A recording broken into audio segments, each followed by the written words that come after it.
What's going on, everybody? Welcome to After Prison Show, and in this video we're going to be taking a look inside the very last prison that I was at. There's going to be a lot of awesome and in-depth stuff in this video, so I hope you're ready. And without further ado, what do you say we just go ahead and dive head first into this video? The very first thing that I want to say while starting this out is something that I actually mentioned on a live stream at some point. When you look up Indian Creek Correctional Center in Chesapeake, Virginia, and on the Wikipedia page of that prison, yours truly is actually mentioned as a notable prisoner who was there. Now, before I go any further, I do want to say that I understand that people can edit Wikipedia. It's really not that big of a deal. But to actually see Joe Guerrero listed as a notable prisoner for Indian Creek Correctional Center because of After Prison Show and everything that we do here, even though it's a prison and a prison is a really negative thing, it's really kind of honoring to me to be listed there. But what's crazy about that is I'm really not even that notable, honestly. There were actually some more popular and celebrity-like people there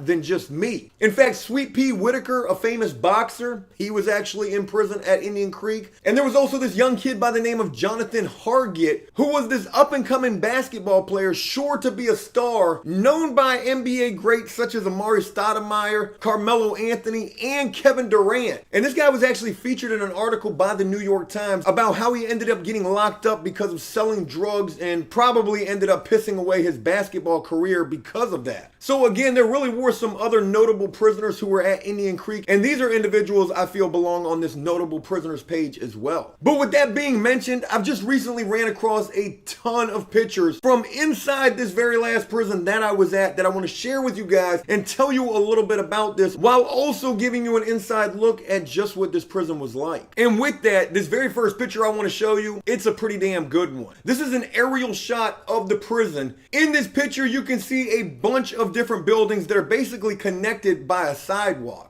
Now, this sidewalk that connects all of these buildings together is what is referred to as the boulevard, because it's the boulevard that you travel to get anywhere that you need to go inside of the prison. From this picture, you can see 6 buildings basically right in the middle, and these are 6 individual housing units numbered 1 through 6. On one side of the prison, you have buildings 1, 2, 3, building 3 actually being the building that I was housed at myself, and on the other side of the prison, you have buildings 4, 5, and 6. This prison is divided in 2 for a number of reasons, one of which being that if you have an enemy at this prison, well, they can separate you by putting you on one side of the prison compound and the guy that you're an enemy with, or this guy who wants to kill you or beat you up, whoever he may be, maybe he wants to touch your little Junies, damn it, Cherry, they can put him on the other side of the compound. You'll also notice this bigger building right here, and what this building is, this is the chow hall, this is the kitchen, and this is also what is referred to as VCE. Part of this building is the Virginia Correctional Enterprise, and this is where a lot of prisoners work. This is actually where you will find the top paying prison job that you can have. Now, in every prison in the state of Virginia, probably all the way up to a level 4, you're going to have a VCE building, Virginia Correctional Enterprise. And these are where you're going to find the top paying prisoner jobs that prisoners can have. Each prison that has a VCE is going to do something different. Some of them may make prison clothes, sheets, blankets, uniforms for guards. Other ones may build furniture, cabinets, other things such as that. And at Indian Creek Correctional Center, what they did in this VCE was they actually bagged up chemicals, cleaning supplies. They would bag up these cleaning supplies and then ship these off to all of the other prisons. Now, there's 2 additional buildings on the other side of this prison, and this building right here is what's referred to as DCE. That's Department of Corrections Education, and that's the school building where prisoners are going to get their GED. That's where the library is located, and also in that building as well is also the prison gym and the visitation room. And this last little small building over here in the corner, this building is what is referred to as Smith Hall. This is basically where the counselors work out of. We've talked a lot about these prison counselors, but this is basically their building. There's also classrooms in this building where they'll have little counseling sessions. They may have special classes going on in there as well, whether it's religious services or other little special groups, NA, AA, things like that. But moving on from that picture, this is a really good picture right here, because this picture was taken right outside of the prison school building, and this picture is basically looking out toward the entire prison compound. Way off in the distance, all the way at the other side of the prison, you can see the VCE building. That's where those prisoners are working at. And also the chow hall is back there in the distance. And also seen in this picture are some housing units. On the right side, you can see building 4 right there, which was reserved as a veterans building. Guys who served in any branch of the military, they're housed in that veterans building. And on the left-hand side of this picture, you can see another housing unit. This is building 3. And the crazy thing about this building is, this is the building where I was housed for pretty much the entire time that I was at this prison. For almost 2 years straight, I was in building 3. In this next picture, this is VCE. This is the inside of where these prisoners are working at, bagging up those chemicals. Though you really can't see too much of what's going on in this picture, this is inside that building where prisoners work who have those top paying jobs bagging up chemicals. Prisoners in here, I believe, start at like 45 or 55 cents an hour and can get all the way up to like 85 cents an hour. And I have to tell you, this is not an easy job to get. This is where you can have the top paying prison job at this prison compound. And you have to imagine that with over 1,000 people being housed at this prison, there are a lot of prisoners who are trying to get inside VCE and have their jobs in there. So there can be extensive waiting lists that could be up to like a year, maybe even longer to get into this job. And there's also a good possibility that you won't get this job. There's certain stipulations, whether it's your charges, whether it's how much time you have left to serve, how much of the program you have completed here at this prison, because this prison is what is referred to as a therapeutic community, meaning that prisoners basically have to level up through this therapeutic program that they offer here. And if you haven't done so, well, then you're just not going to be able to get one of these high-paying jobs inside of this building. Also located in this building is one of few trades that prisoners can get while incarcerated at this prison. And the trade located in this building is actually HVAC. Guys can actually go and take HVAC classes while at Indian Creek. But just like getting those top paying jobs, getting into this HVAC class is probably just as hard with just as long of a wait list to get into that. And also those stipulations that play into whether or not you're even allowed to get into that class. Guys who complete the HVAC class, they're not like certified HVAC mechanics. They get a certificate saying that they've had some sort of HVAC training. And though it's not an HVAC certification, I mean, it is a step in the right direction if that's what these guys choose to pursue once released from prison. Now, there are other trade classes prisoners can take at this prison, such as upholstery. In fact, upholstery was the only trade class that I was able to get into. And when I did get accepted into upholstery, I just decided not to do it. I already had a good job in the prison painting murals, and this basically took up all of my time. So I really didn't have time to be learning how to sew cushions and repair furniture or boat cushions, whatever it may be. And another trade class offered at Indian Creek was small engine repair. Guys could go into this class learning how to fix lawnmowers, weed whackers, things like that. And this really was what I considered the best trade guys could get in the prison, because you really got the hands-on experience with small engine repair. And guys were getting released from prison, going home and being able to get a job right there on the spot.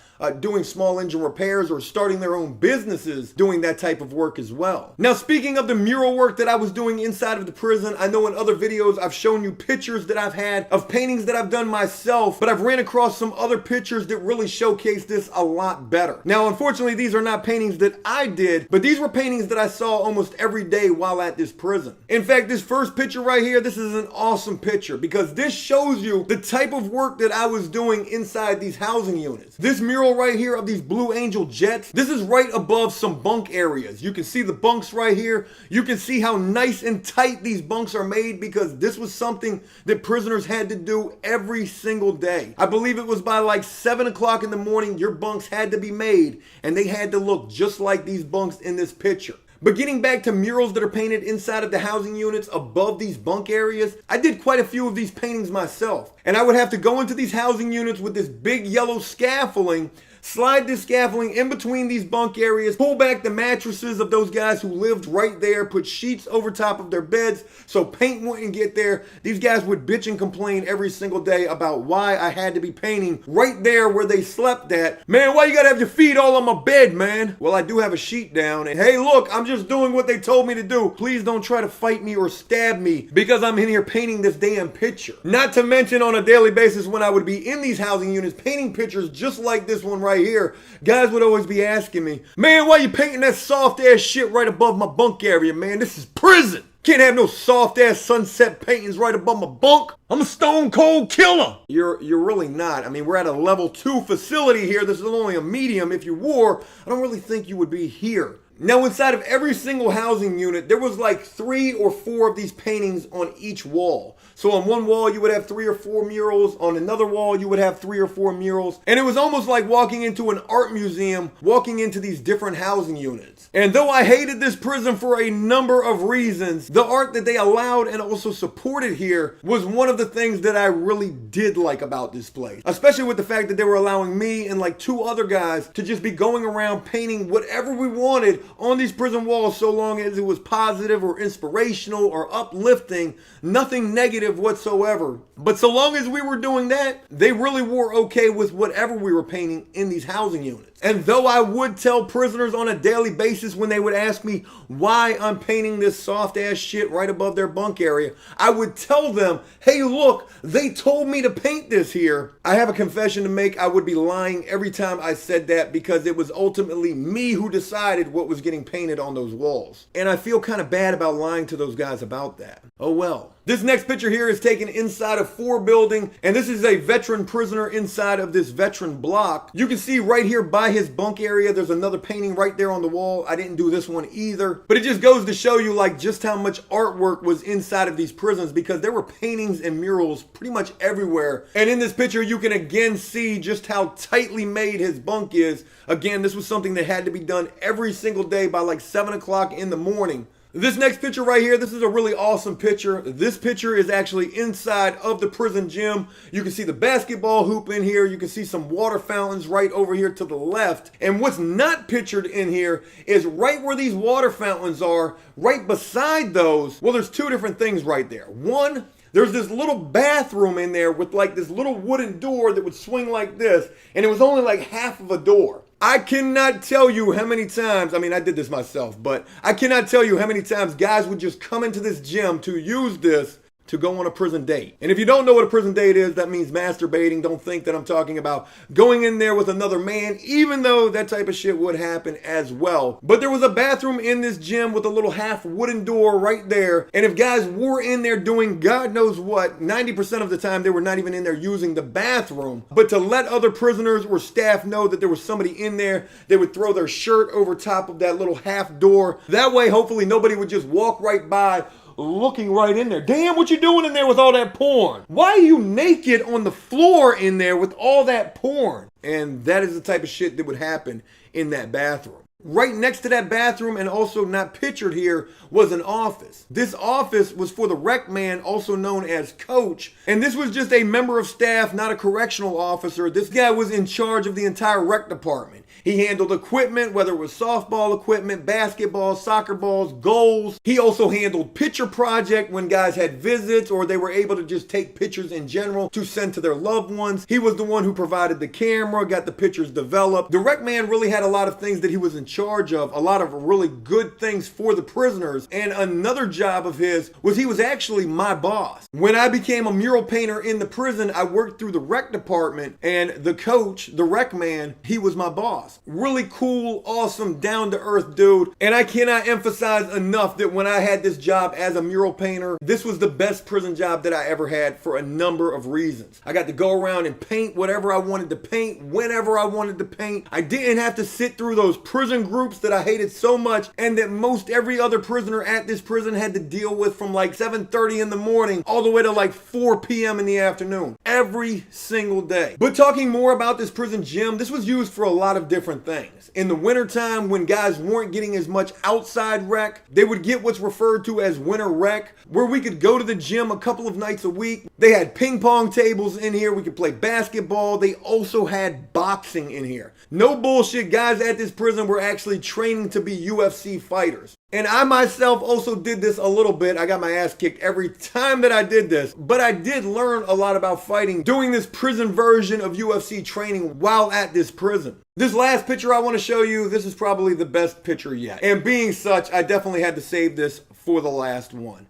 I can't even believe I ran across this picture, but what you're looking at right here, This is a picture of one of those many groups that I've talked about prisoners having to go through pretty much all day long while at this prison. You can see these guys are pretty much bunched up in a little circle. There's probably a guy leading the group. There's most certainly a counselor overseeing this, though she's not pictured here, he or she, whoever the counselor is. But these groups would be topic based, and again, these things would last all day long. Prisoners at this prison, myself included, absolutely hated these groups. I mean, this was almost like torture, having to sit in this hard plastic chair all day long, and in most cases talking about absolutely nothing but some senseless bullshit. In the very back off to the right hand side in this picture, you can just barely see that there's some guys in the back of the housing unit, and I can assure you what they're doing back there is what was referred to commonly at this prison as ducking group. Guys would do anything in their power to be able to just get out of their chair and go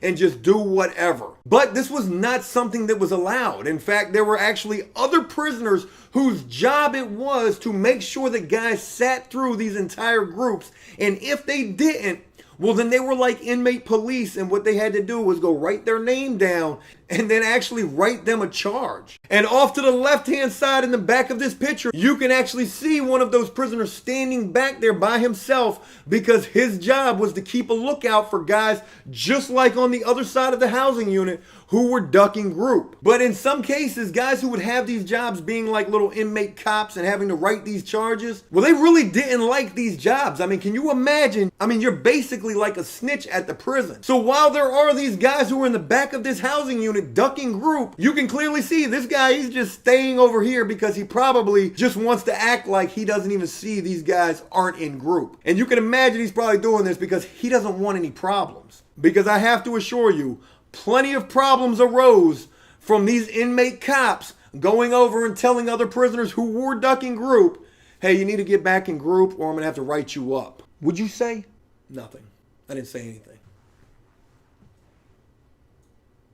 Indian Creek, quite a crazy place to be, and I had to spend over 2.5 years at this prison. It's really crazy looking at these pictures, being able to reminisce these times that I had there, and what it ultimately reminds me of is just how bad I never want to go back to that place ever again. Hey, look, that's it. I hope you enjoyed this video, and if you did so, please leave a like and a comment letting me know exactly what you thought about it.